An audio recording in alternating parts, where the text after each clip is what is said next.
السلام عليكم، أهلا بكم في قناتنا عالم الكرة. معنا خبر من أخبار نادي الزمالك اليوم. الزمالك يحسمها رسميا ويعلن موعد وملعب نهائي الكونفدرالية أمام اتحاد العاصمة، مواجهة نارية منتظرة.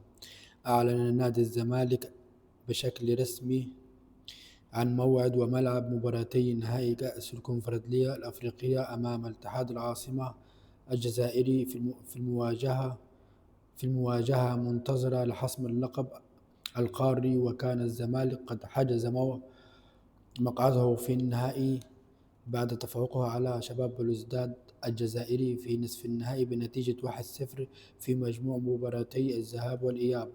في المقابل، تأهل اتحاد العاصمة الجزائري إلى المباراة النهائية بعد تخطيه أولمبيك آسفي المغربي.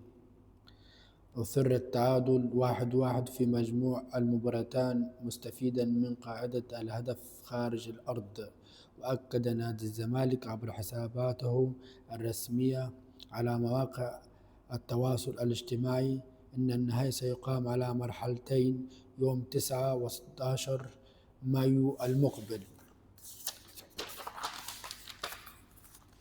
وتقام مباراة الذهاب في الجزائر يوم 9 مايو على ملعب 5 يوليو 1962، بينما يستضيف استاد القاهرة الدولي مباراة الإياب يوم 16 مايو الحاسم لحسم بطل النسخة الحالية من البطولة الأفريقية.